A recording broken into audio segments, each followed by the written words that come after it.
கொஞ்சம் குங்குமப்பூ. இந்த பாலை குடிச்சா குழந்தை வெள்ளை வெள்ளையர்னு பிறக்குமா. அத்தை சொல்லிருக்காங்க.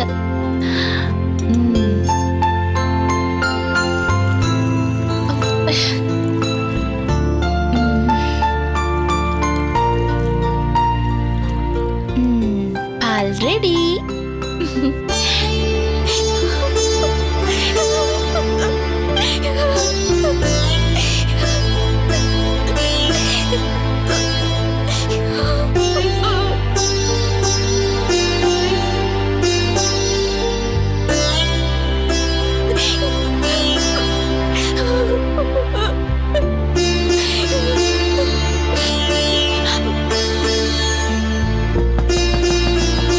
புஷ்பா, புஷ்பா,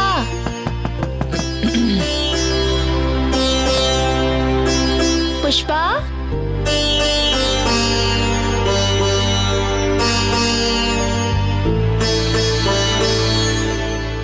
என்ன புஷ்பா படுத்துட்டியா? இது பாரு, சூடா பால் கொண்டு வந்திருக்கேன். இதுல குங்குமப்பூ போட்டிருக்கேன். இந்த பாலை குடிச்சா குழந்தை வெள்ளை வெள்ளையர்னு பிறக்குமா. எந்திரி எந்திரி, குடி குடி. போதும், பால் தானே கொண்டு வந்திருக்கேன், வச்சுட்டு போ. அத்தை, என்ன பேச வைக்காத ரஞ்சினி, போன்னா போயிடு. நீ குடுக்கற பாலை குடிச்சுதா என் பொண்ணு பசி ஆறணும்னு ஒண்ணு இல்ல. என்னத்தை என்னென்னமோ பேசுறீங்க? மாசமா இருக்கிற பொண்ணு குங்குமப்பூ போட்ட பாலை சாப்பிட்டு படுக்கணும்னு நீங்க தானே சொன்னீங்க. புஷ்பா,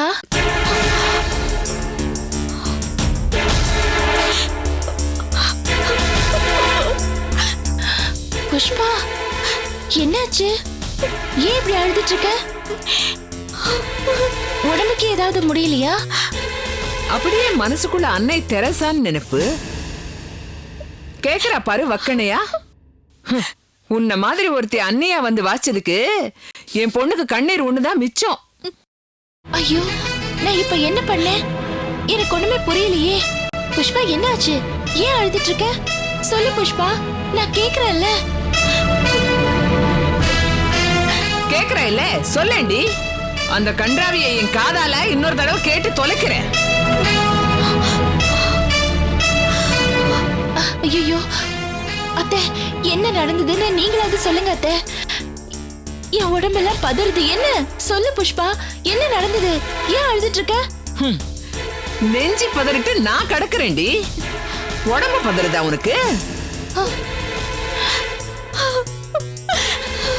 எந்த பொண்ணும் கதையில கூட படிக்க விரும்பாத வார்த்தைய காதால கேட்டாடி என் பொண்ணு. தாலி கட்டின புருஷன் அப்படி ஒரு பேச்ச பேசிட்டான். ஆனா அவன் பேசலடி, அவனையும் நீதான் பேச வச்சிருக்க. அத்தை, என்னென்னமோ பேசுறீங்க நீங்க. இளங்கோ கிட்டயா? நான் அவர்கிட்ட எதுவுமே பேசல அத்தை. புஷ்பா, என்ன நடந்தது புஷ்பா?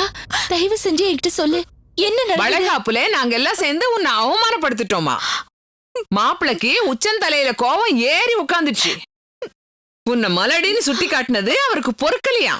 போன் பண்ணி என் பொண்ணை எப்படி எல்லாம் திட்டிருக்காரு தெரியுமா உனக்கு? அப்படியா? உன்னை திட்டினாரா? சொல்லு புஷ்பா, சொல்லுமா. உன் புருஷன் உன்னை திட்டினாரா? என்ன சொன்னாரு சொல்லு. வேண்டாம் அண்ணி, நீங்க போயிடுங்க. எனக்கு இது பேச இஷ்டம் இல்ல. புஷ்பா, நீயுமா?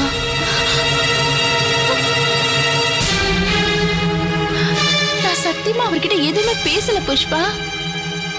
அவர் உன்னை ஏன் திட்டினான்னு எனக்கு ஒண்ணுமே புரியல. நடிக்காதடி. இவ வயித்துல இருக்கிற புள்ள கருகி போயிடும்னு சொல்லிருக்காரு.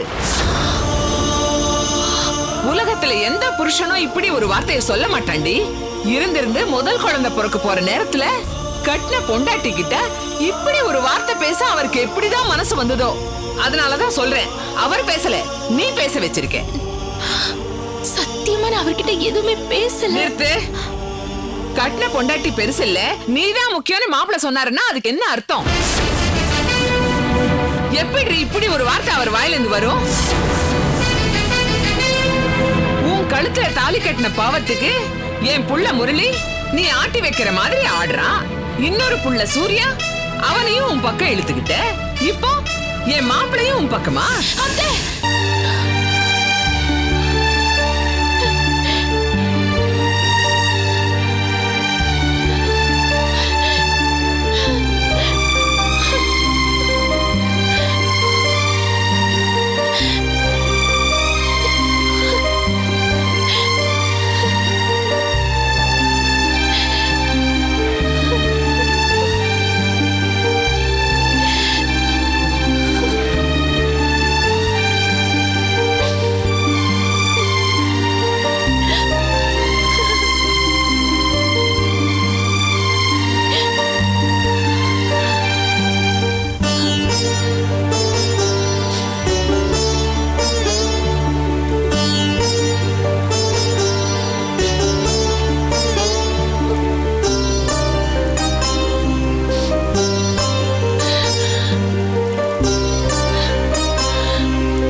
எல்லாத்தையும் கேட்டுட்டு தானே இருந்தீங்க.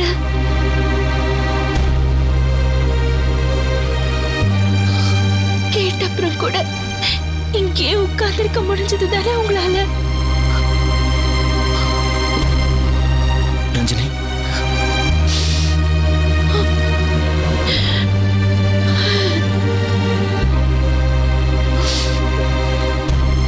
புரியுது ரஞ்சினி, அம்மா பேசுனது ரொம்ப தப்புதான். அது கூட தெரியாதவங்க இல்லைன்னா. ஆனா ரஞ்சினி, கோவத்தில் அள்ளி தெளிக்கிற வார்த்தைக்கு அர்த்தம் இல்ல ரஞ்சினி. அம்மா அப்படி பேசுறவங்க இல்ல. அது என்னமோ மாப்பிள்ள புஷ்பா மனசு வலிக்கிற மாதிரி பேசிட்டாருங்கிற கோவத்துல அப்படி உளறிட்டாங்க. அதனால அவங்க பேசினத எதையும் நீ மனசுல வச்சுக்காத ரஞ்சினி.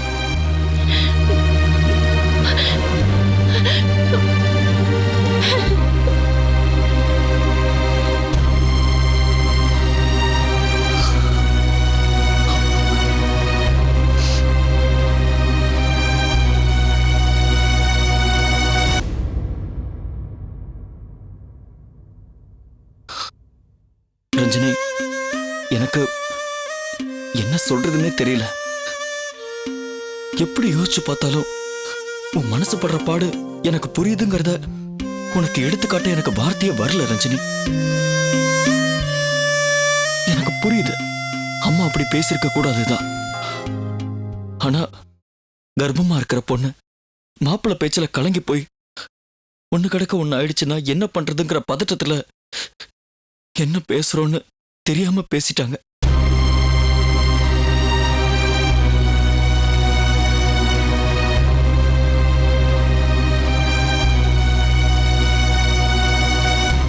ரஞ்சினி, அம்மா பெருசா படிச்சவங்க இல்ல, என்ன மாதிரிதான். அடிபட்டு வாழ்க்கையில ஒவ்வொரு படியா ஏறி வந்திருக்காங்க. சமயத்துல என்ன பேசுறோம் தெரியாம பேசிடுறாங்க. கேட்கறவங்களுக்கு வலிக்குமேன்னு கூட யோசிக்க தெரியல. 4 பிள்ளைங்களுக்கு தாயா இருந்தாலும் அதிகம் படிக்கல. அதனாலதான் நாகரிகமா பேச தெரியல. விடுமா, ஏமா இப்படி பேசுறேன்னு போய் கேட்கலாம். ஏட்டிக்கு போட்டியா 4 பதில், பதிலுக்கு கேள்வியா இன்னும் 4 வார்த்தைங்கன்னு நானே போய் கிளறின மாதிரி ஆயிடுமேன்னு தான் நான் பேசாம இருக்கேன் ரஞ்சினி.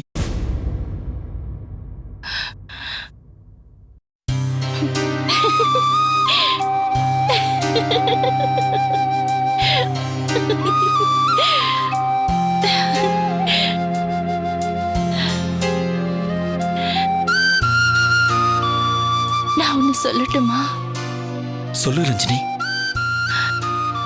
நமக்கு நிச்சயமா ஒரு குழந்தை பிறக்கும்.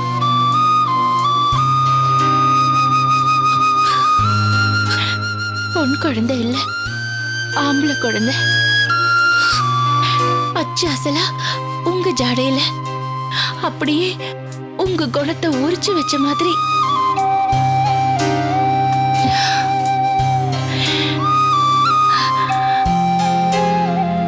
எதுக்குன்னு கேட்க மாட்டீங்களா? எனக்கு கண்டிப்பா ஒரு ஆம்பளை குழந்தை தான் வேணும். ஆமா, உங்களை மாதிரியே ஒரு புள்ள. என்ன ஆனாலும் கடைசி வரைக்கும் அம்மாவை விட்டு கொடுக்காத ஒரு புள்ள.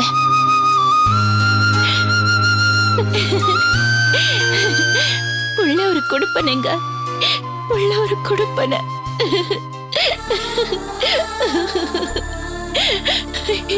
எனக்கு ஆம்பளை குழந்தை தான் வேணும், ஆம்பளை குழந்தை தான் வேணும். அப்படியே உங்களை மாதிரியே ஒரு குழந்தை வேணும். ஆமா ஆமா.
மது, நான் வரேன். வாங்க, உள்ள வாங்க.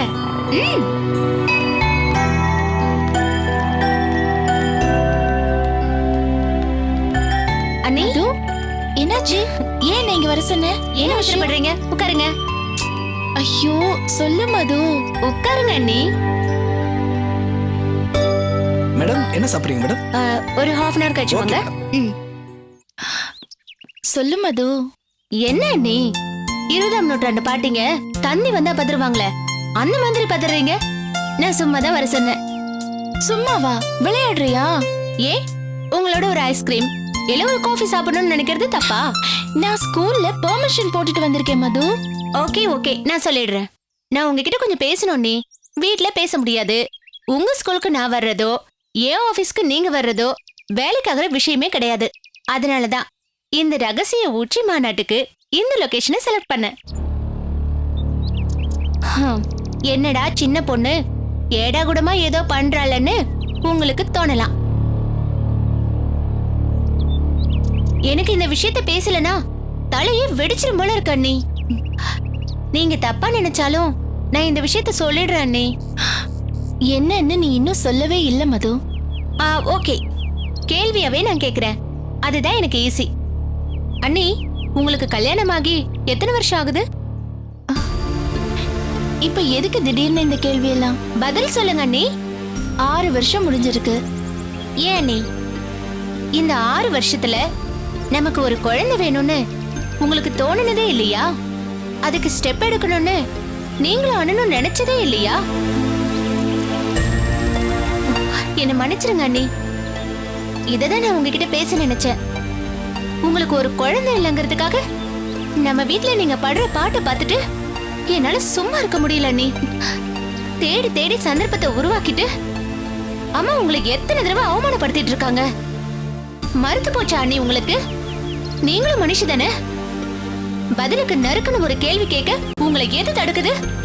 இந்த பாசம், இந்த அக்கறை, இந்த உறவு இதெல்லாம் தான் தடுக்குது மது.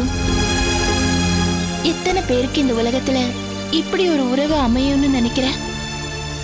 ரொம்ப பெருசடி இது. அத்தைய ஒரு வார்த்தை நான் தப்பா பேசிட்டா அப்பவே நம்ம வீட்டோட நிம்மதியெல்லாம் போயிடும்.